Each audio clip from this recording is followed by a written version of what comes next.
하나님의 말씀이 굉장히 29장 31절에서 뒤에 30장 24절까지이기 때문에 굉장히 길어서 읽으면서 말씀을 드리도록 하겠습니다. 먼저 30절만 함께 읽겠습니다. 시작. 야곱이 또한 라헬에게로 들어갔고 그가 레아보다 라헬을 더 사랑하고 다시 7년을 라반에게 봉사하였더라. 아멘.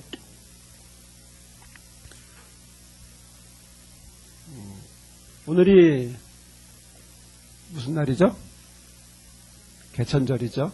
개천절이 뜻이 뭐죠? 하늘이 목이 쉬니까 되게 듣기 거북하죠. 나도 듣기 거북하네. 물 먹을까?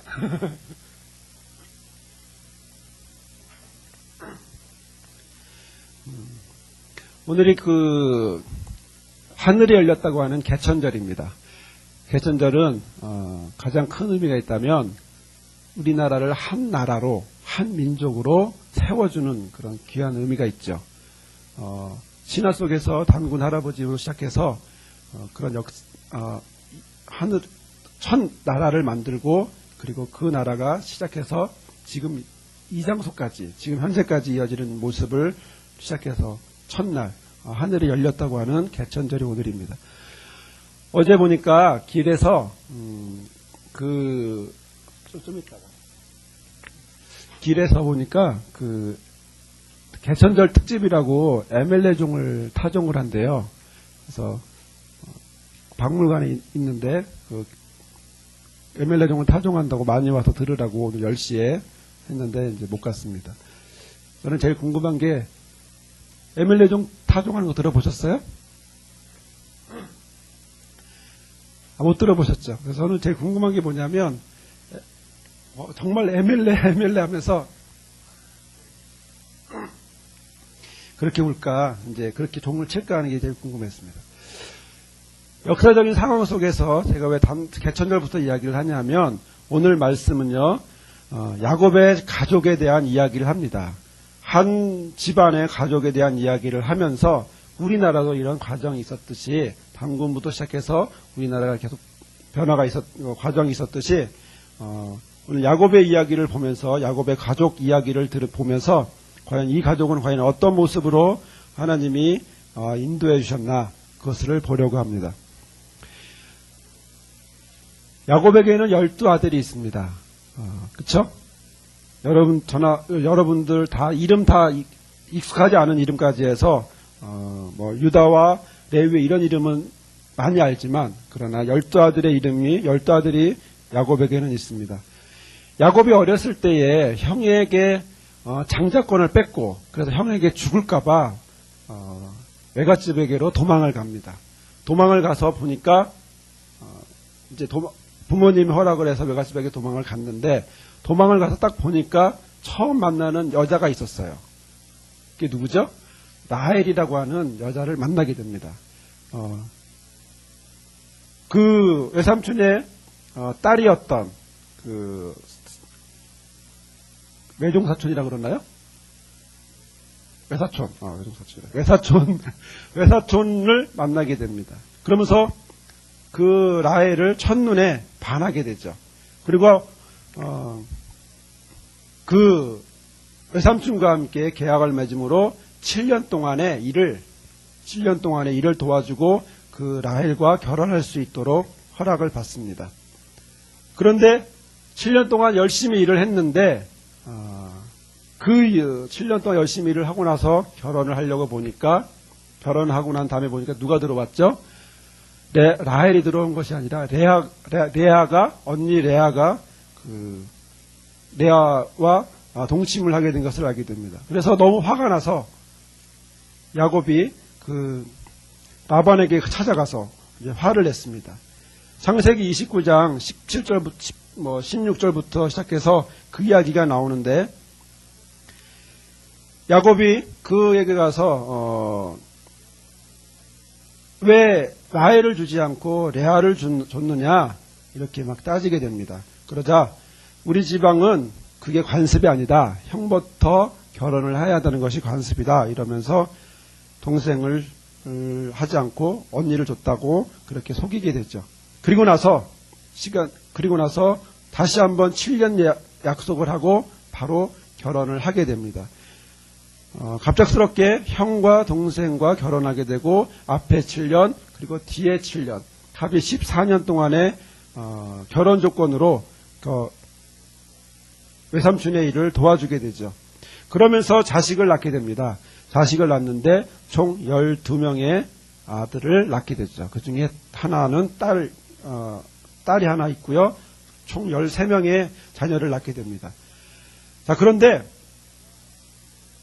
레아와 라헬만 자식을 낳는 것이 아니라 그에게 몸종이었던 빌하와 실바도 같이 자녀를 낳게 되죠. 여러분들 보시다시피 첫 번째 모습에서 이름을 보면서 왜 이름을 이렇게 지었는지를 한번 우리가 오늘 묵상해 보려고 하는 것입니다. 레아는요, 야곱이 볼 때에 별로 마음에 들어 하지 않았어요. 야곱이 정말 결혼하고 싶었던 사람은 라헬이었기 때문에 라헬에게 반해 있었기 때문에 라헬만 쳐다봤고, 그리고 그렇게 해서 결혼을 하다 보니까 레아와는 별로 사랑을 느끼지를 못하게 됩니다. 그러다 보니 레아는 가슴앓이를 너무 많이 하게 됩니다.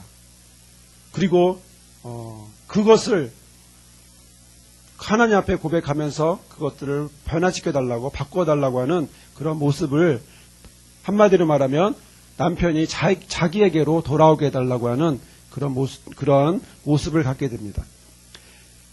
어느 날 야곱이 레아와 동침을 하게 되고, 그리고 그 레아에게서 자식을 낳게 됩니다. 그것이 오늘 본문에 있는, 본문부터 이렇게 보면요, 31절에 나와 있습니다. 31절부터 보면 여호와께서 레아에게 청이 없음을 보시고 그 태를 여셨으나 라헬은 무자하였더라. 레아가 잉태하여 아들을 낳고 그 이름을 르벤이라 하여 가로되 여호와께서 나의 괴로움을 권고하셨으니 이제는 내 남편이 나를 사랑하리라 하였더라. 레아의 완전한 관심은 어디에 있냐면 자기 남편 야곱이 누구에게로? 자기에게로 돌아오기를, 동생 라헬에게가 아니라 자기를 더 사랑해 주기를 바라는 마음이 있었습니다. 그러다 보니 아들을 낳았고 그 아들의 이름을 뭐라고 했냐면 르우벤이라고 하는 나의 괴로운 마음을 들어주셨습니다 라고 그 아들의 이름을 짓게 됐습니다. 감사합니다.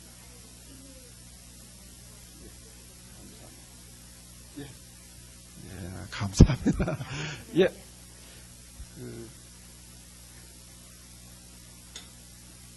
뜨겁습니다.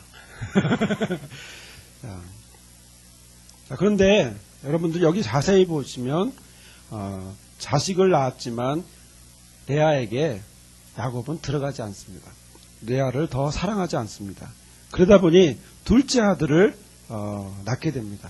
계속 라헬은 자식이 없습니다. 둘째 아들을 낳는데 33절에 보면 이렇게 말씀합니다. 그가 다시 잉태하여 아들을 낳고 가로되 여호와께서 나의 청이 없음을 들으셨으므로 내게 이도 주셨도다 하고 그 이름을 시므온이라고 이름을 짓게 됩니다. 시므온이라고 하는 것은 나의 기도를 들어주셨다. 계속하는 신앙 고백이 이 안에 들어 있습니다. 그리고 또 그래도 계속 자기에게 사랑을 주지 않는 그 남편을 쳐다보면서 레아는 다시금 아들을 낳게 되는데 34절에 그가 또 잉태하여 아들을 낳고 가로되 내가 그에게서 새 아들을 낳았으니 내 남편이 지금부터 나와 연합하리라. 그래서 이름이 뭐예요? 레위라고 하는 연합하다라고 하는 이름을 갖게 됩니다. 이제는 나에게로 오겠지. 나를 더 사랑해 주겠지. 라고 생각하게 됩니다. 그러나 야곱은요, 계속해서 라헬을만 사랑하고 레아를 사랑하지 않습니다. 왜 그러냐면 라헬을 첫눈에 반했고, 그리고 그 반했던 모습이 계속되기 때문이고, 또한 성경에서 보면 레아에 대해서 표현하기를 미모를 갖추지 못했다라는 표현으로 하기도 하고, 압력이 29장 17절에 보면 압력이 부족했다 이렇게 표현을 하고 있습니다. 17절 볼까요? 레아는 압력이 부족하고 라헬은 곱고 아리따우니 야곱이 라헬을 연애함으로 대답하되 이렇게 되어 있습니다. 온전하게 야곱의 관심은 레아에게 없습니다. 라헬에게만 관심이 있습니다. 그러다가 마지막에 다시 한번 35절을 보면 아들을 또 낳게 됩니다. 그가 또 잉태하여 아들을 낳고 가로되 내가 이제는 여호와를 찬송하리로다 하고 이로 인하여 그가 그의 이름을 유다라 하였다라고 합니다. 그리고 생산이 멈췄다라고 기록되어 있습니다. 자, 여러분, 레아의 이름 짓는 모습을 한번 보십시오. 우리나라는 전에도 말씀드린 거지만 우리나라는 이름을 돌림자로 짓죠. 그러나 이스라엘은 자기의 상황, 자기에 맞는 상황을 가지고 이름을 짓습니다. 그러다 보니까 레아가 자식을 처음에 낳았더니 내가 정말 괴롭다. 왜 남편이 나를 사랑해주지 않느냐 라고 하는 그 괴로움 때문에 그 괴로움을 하나님 앞에 고했고, 그래서 그 이름을 르벤이라고 하는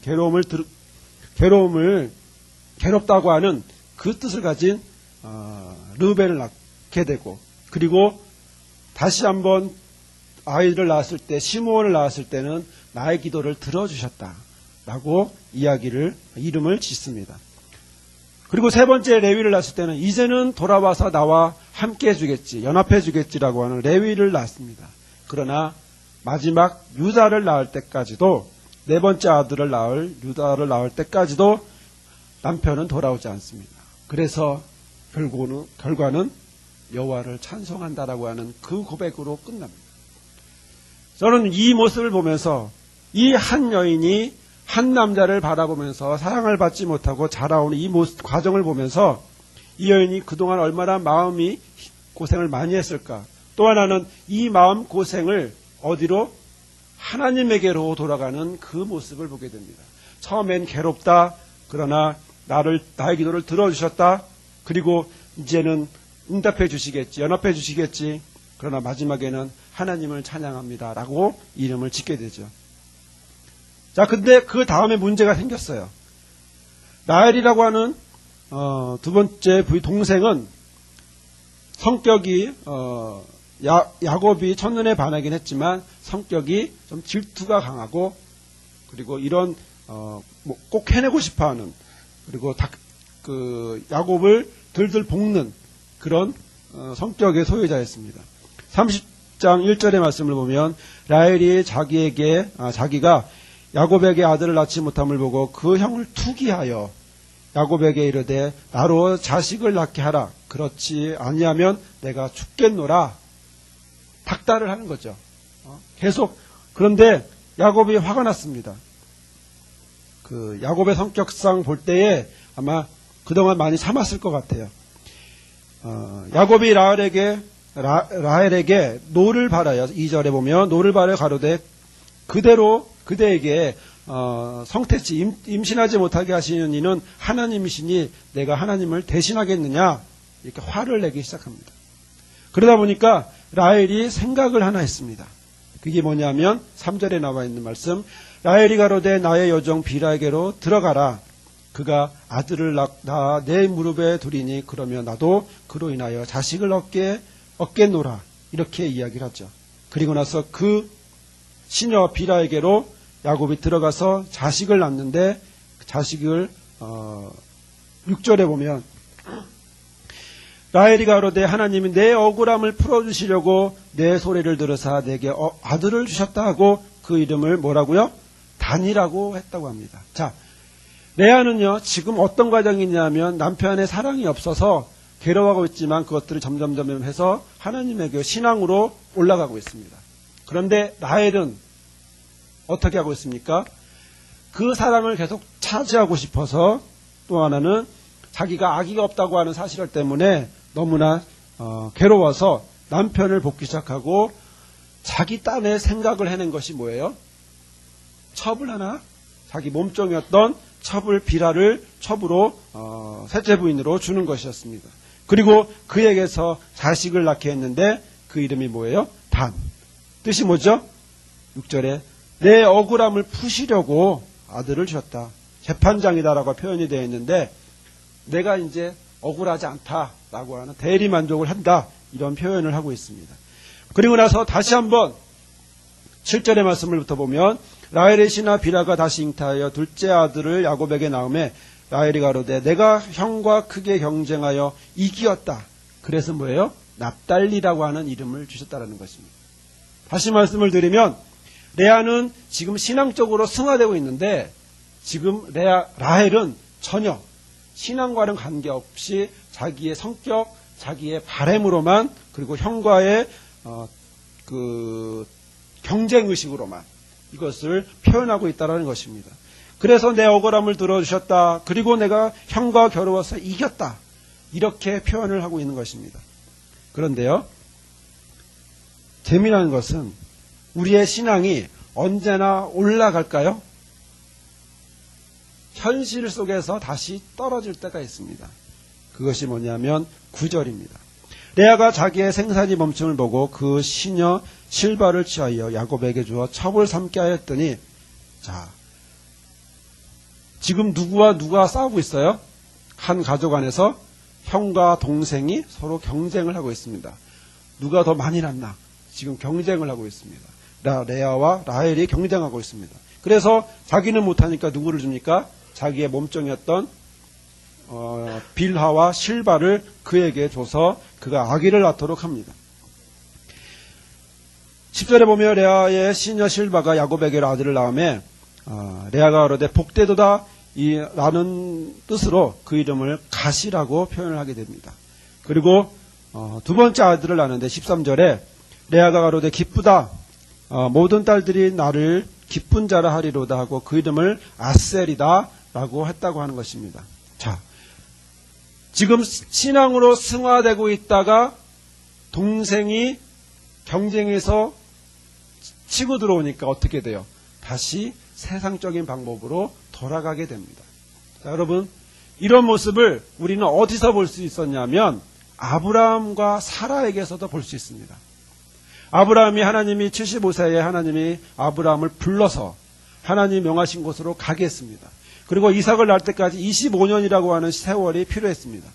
그런데 기다리다 못한 사라가 무엇을 하죠? 자기의 몸종이었던 누구요? 하가를 부인으로 줍니다. 그리고 그 부인으로 주고 그에게서 누가 나오죠? 이스마엘이라고 하는 아들이 나옵니다. 놀라운 사실은요, 그때부터 성경을 보면 하나님이 99세가 될 때까지 하나님이 말씀을 안 해주십니다. 아브라함에게 나타나질 않으셔요.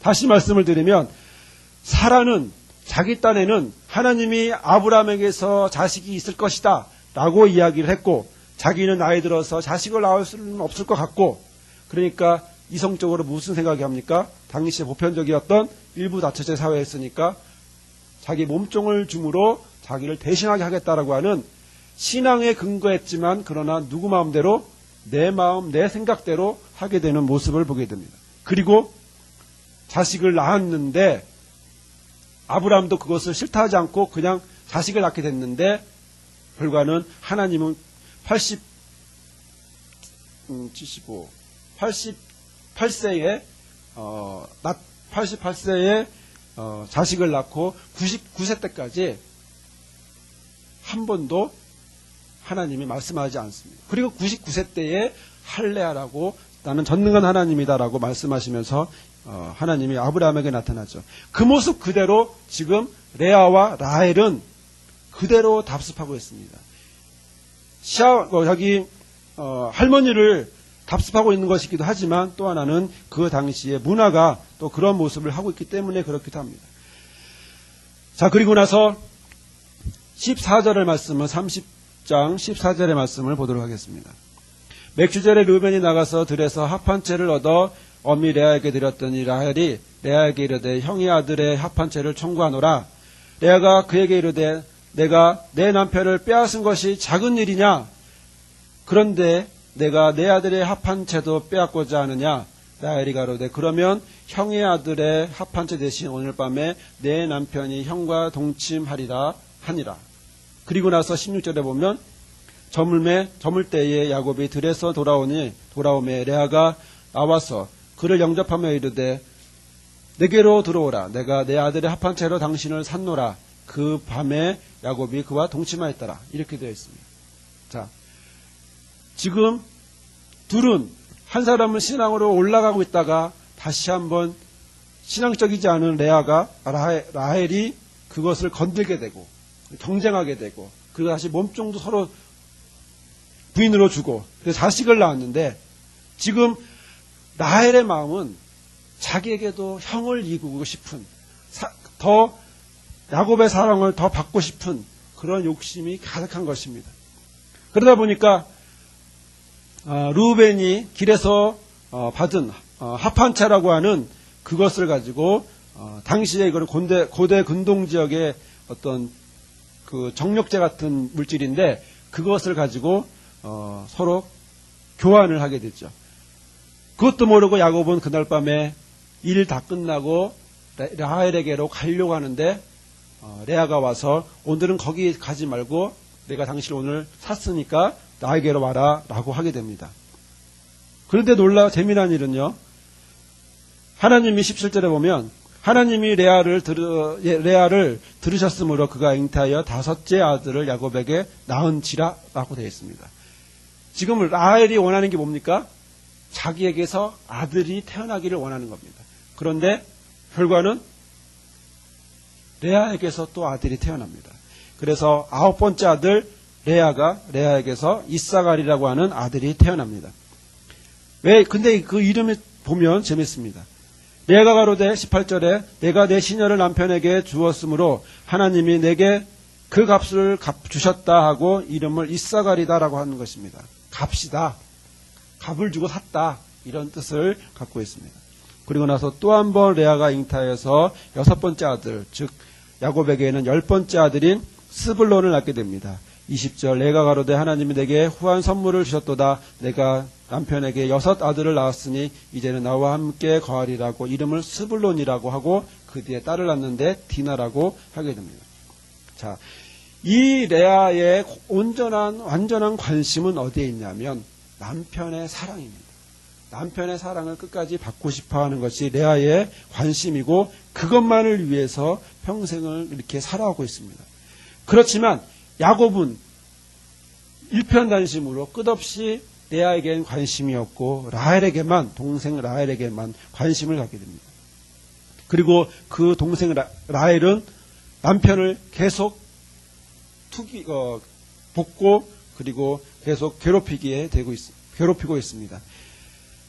이런 모습을 하다 보니까 우리 하나님께서 라헬을 생각하게 됩니다. 22절에 하나님이 라헬을 생각하신지라 하나님이 그를 들으시고 그 태를 여신 고로 이제 드디어 태의 문이 열리게 됩니다. 그가 잉태하여 아들을 낳고 가로되 하나님이 나의 부끄러움을 씻으셨다 하고 그 이름을 요셉이라고 하니 하나님은 다시 다른 아들을 내게 더 허락하기를 원하노라 라고 말을 합니다. 자, 이제 나의 부끄러움을 씻으셨다라고 하는 뜻을 갖고 있는 그런 마음으로 그 뜻을 내게 더해달라고 더 아들을 달라고 그런 마음으로 요셉을 낳게 됐죠. 지금까지 모든 관계 안에서 볼 때에 우리 레아와 라헬은 서로에게 경쟁 관계였습니다. 신앙이라고 하는 부분들은 있질 않습니다. 문제는 뭐냐면 이런 가운데서 그 야곱이라고 하는 사람이 그것을 중재하지 못한다라는 것이고 또 하나는 한쪽만 편애를 하게 되었다라는 것입니다. 야곱은 레아에게 관심을 갖지 않고 그리고 비라와 실바는 그 뒤에 이름도 잘 나오지 않지만 그들에게 관심도 갖지 않고 오로지 누구요? 라헬에게만 관심을 갖습니다. 그리고 자기의 부인임에도 불구하고 다른 부인은 관심 받지 않고 온전히 라헬에게만 관심을 갖게 되고 그만을 사랑하게 되죠. 그리고 낳은 자식이 요셉입니다. 자기가 그렇게 아마 이 시간이 작게는 10년, 20년 걸렸다고 하더라도 그 낳는 기간 동안 10여 년 안에 이런 10년 정도의 사이를 두고 이렇게 일어났다면 아마 그런 관계 안에서 야곱은 그 요셉을 더 사랑할 수밖에 없게 되는 마음을 갖게 됩니다. 왜냐하면 사랑하는 사람의 아들이기 때문에 그래요. 그래서 더 사랑하게 됩니다. 그리고 더 그를 편애하게 되죠. 그래서 성경을 읽다 보면 뒤로도 계속 읽다 보시면 아시는데 무슨 옷을 입게 됩니까? 다른 애들은 다 일하고는 노동복을 입고 있음에도 불구하고 요셉에게만 채색옷이라고 하는 특별한 옷을 입혀줍니다. 그리고 그에게만 특별한 관심과 사랑을 보이게 되죠. 그러다 보니 어머니가 사랑받지 못하고 레아와 빌하와 실바라고 하는 여인들에게는 남편의 사랑을 받지 못하고 또 그 자식들도 사랑을 받지 못하고 그러다 보니 그 뒤에 있었던 일은 어떤 일이 됩니까? 동생 요셉을 죽이려고 하는 그런 모습으로 가게 됩니다. 다만 르우벤이나 유다라고 하는 두 사람이 그것을 막아서 다시 그가 죽지 않고 이집트로 팔려가는 노예로 팔려가는 일로 결말을 짓지만 바로 사랑받지 못한 사람의 모습이 바로 이런 모습이 그들에게서 나타나게 되는 것입니다. 오늘 우리는 야곱의 가족에 대해서 은혜를 나눴습니다. 이야기를 볼 때에 레아는 점점점 신앙으로 승화되지만 그러나 현실이라고 하는 이 부분 안에서 결과적으로 신앙의 모습은 사라지고 계속 인간적인 경쟁만 하게 됩니다. 특히 라헬이라고 하는 여인은 신앙의 모습은 찾아보기가 정말 힘듭니다. 그렇지만 레아는 그래도 하나님을 향하고 그래서 하나님을 찬양하려고까지 하는 그리고 뒤에 나와 있는 이사갈과 스불론이라고 하는 자식을 낳을 때에도 그들을 신앙 안에서 최소한은 신앙 안에서 있으려고 하는 모습을 갖게 됩니다. 오늘 이렇게 길게 야곱의 12 아들의 이야기를 보면서 우리는 우리의 모습이 우리가 하나님을 향하는 모습이 어떻게 돼야 되는지를 보게 됩니다. 같은 상황에 있습니다. 같은 가족이 같은 상황에서 한 사람은 사랑을 받지 못하고 한 사람은 사랑을 받지만 그러나 사랑을 받지 못하는 사람은 아기를 낳고 사랑을 받는 사람은 아기를 낳지 못하는 서로 그래서 아무다 그러면서 서로 싸우게 되는 그런 경쟁 관계에 있는 모습을 갖게 됩니다. 이는 우리의 삶이 우리가 생활하면서 살아가는 모습이 바로 이런 경쟁의 모습, 바로 조금이라도 나아지기 원하는 그런 모습이지만 그러나 현실은 그렇지 못하고 있는 모습을 보게 됩니다. 그러나 오늘 본문을 통해서 우리는 하나님께서 레아와 라헬과 함께 하시면서 그들의 신앙을 통해서 그들이 하나님이 원하셨던 12 아들을 그에게서 낳게 하고 그리고 이스라엘에게 12지파라고 하는 그런 모습으로 가게 하는 것을 보게 됩니다. 그들은 몰랐지만 그들은 거기에 관심도 없었지만 그러나 하나님은 알지 못하는 인간들이 알지 못하는 사람들이 알지 못하는 그러한 모습으로 그들을 인도하셨다라고 하는 것입니다. 우리가 신앙생활을 하면서 내가 알지 못하는 부분들이 있습니다. 내가 어디로 가야 될지 내가 무엇을 해야 될지 알지 못하는 부분들이 있습니다. 하나님은 그러나 레아와 라헬을 통해서 12 아들을 낳으려고 계획하시고 이스라엘을 12지파로 만들려고 태초부터 계획하셨던 것처럼 그들은 몰랐지만 이러한 계획이 그들 가운데서 이루어졌던 것처럼 바로 저와 여러분의 삶에도 내일은 모르지만 그러나 우리에게 하나님은 계획이 있다라고 하는 사실입니다. 레아에게 계획이 있었고 그다음에 라헬에게 계획이 있었고 그다음에 야곱을 하나님이 인도하심으로 이런 12지파를 낳을 수 있도록 하는 그런 계획이 있었듯이 우리는 알지 못하는 그러나 10년 뒤에 20년 30년 뒤에는 그때 그 일을 이루시기 위해서 그때 그 일이 있었구나 라고 고백하는 그런 고백들이 나올 수 있도록 우리 하나님은 역사해 주실 것입니다. 오늘 본문을 통해서 저와 여러분이 우리에게 세우시는 그 계획을 온전히 이뤄달라고 또한 그런 마음으로 이 시간 함께 기도하시기를 바랍니다. 이 시간 기도하실 때에 우리 하나님을 향하여 기도하실 때에 하나님이 뜻 가운데서 그들을 인도하셨듯이 우리의 삶도 우리가 모르는 가운데 있지만 그러나 매일매일을 하나님이 인도함 따라서 살아갈 수 있게 해달라고 이 시간 함께 기도하도록 하겠습니다.